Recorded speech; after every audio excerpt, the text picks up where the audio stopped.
What's up? New wheel speed sensors going in.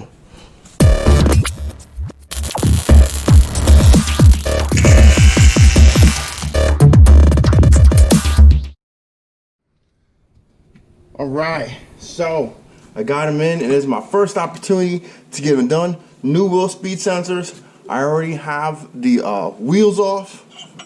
Next thing I'm gonna do is I'm gonna get my H sockets. Where did I leave them? Here we go. Ooh. Let's hope this takes care of my ABS and traction control lights. So I'm just gonna find the right size first. And looks to be the H, what's that, 5? Yeah, 5. Alright, H5. Alright.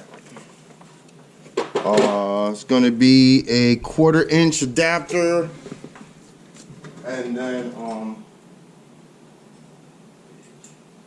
let me just, I'm completely unprepared today.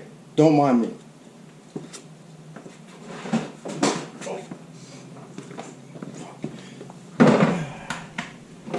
Alright.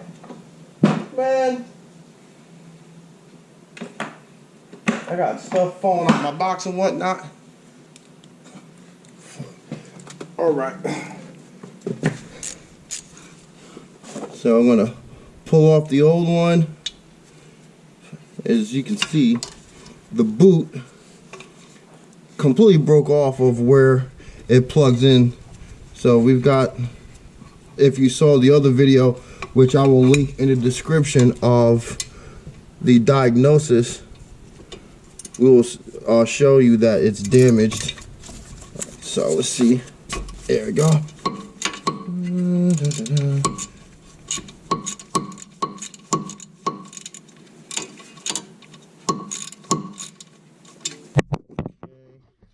Switch that bad boy out. Looks like it's pretty caked in there, so I might need a screwdriver to get that out. Yeah, I'm gonna pry that out with a screwdriver.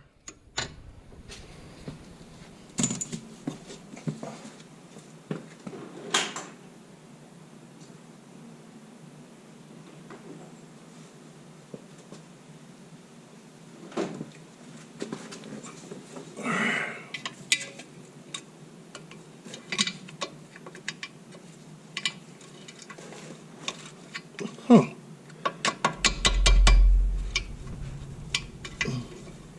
This looks like it's really in there. Alright, I'm going to spray this down with some PB Blaster, and then I'll be right back.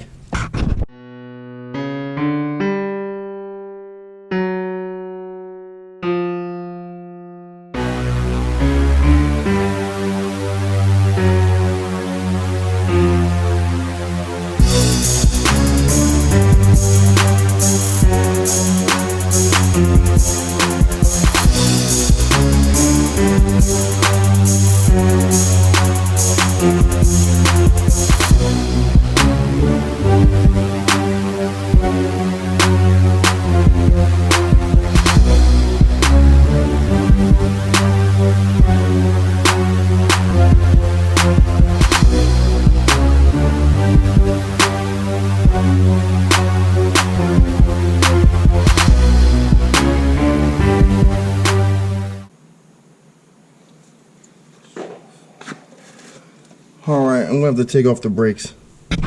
2 hours later.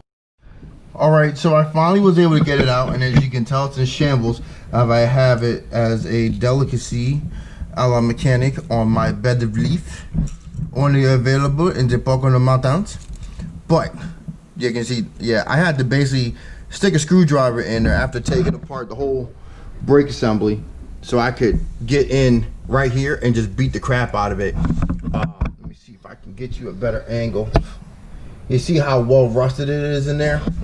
So that combined with the back end of the plug coming apart, being physically compromised, which you can only assume the passenger side is going to be the same way.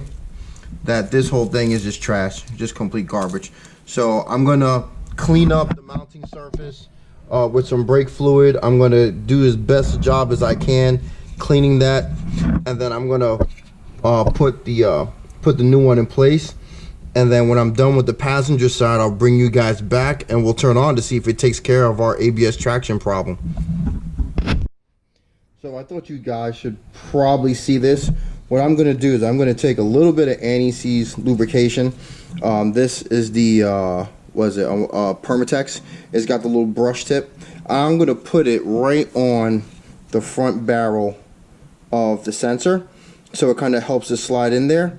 And make sure that we don't touch the magnetic portion where the tip is, okay? So I'm just gonna kind of get like right here in the middle of the barrel, help it slide in, adjust it, and then move on to the next one. So I got the sensor in. It definitely took a little bit of battling because that port is tight, something fierce. But it just took a little bit of wiggling and patience and lubricating and making sure that, you know, it's as close to the toner ring as possible. I believe I got as close as possible. I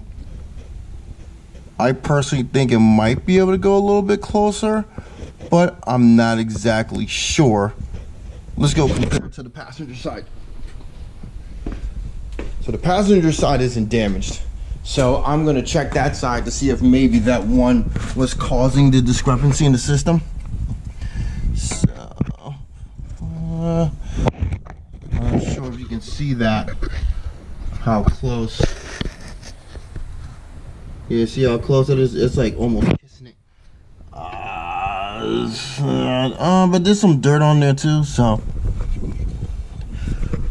I'm gonna try and get a little bit closer. I just gotta be really careful because yeah, that port where that sucker sits in is extremely tight.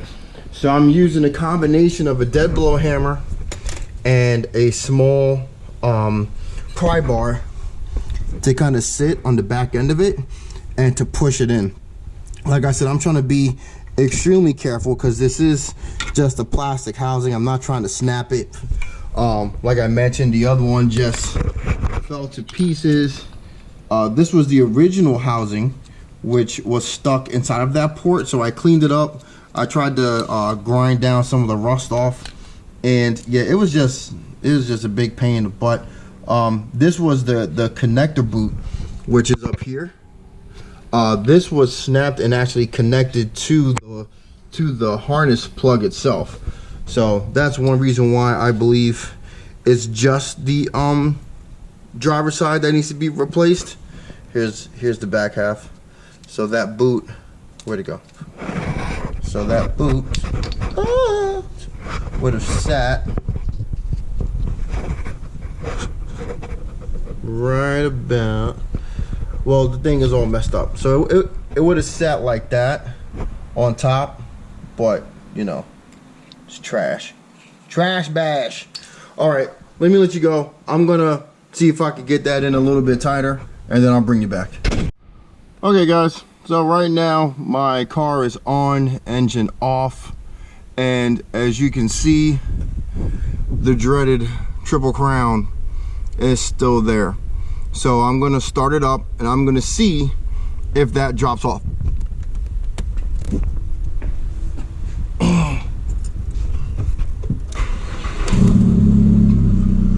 Alright, so it has not dropped off, and this is only after replacing the driver's side, which was the damaged one, wheel speed sensor. So since it was such a pain in the ass, I'm gonna get a head start on the other side to see if that makes a difference. Wish me luck, because if that's not the case, then I'm definitely gonna have to order that VAGCOM and see what's going on with the ABS module. Wrench Daily. Whoa. Where do you think you're going? One more thing. I changed the passenger side and the lights are still on. So I've got a couple of theories, hypotheses. There you go. So it's either the pump is bad, the pump is going to wait and look for a signal. Since I don't have a VADCOM, I can't go right in there and just reset the pump to cooperate with me. So, or all the other sensors are bad, which more than likely isn't the case. So let's try this again. Wrench Daily.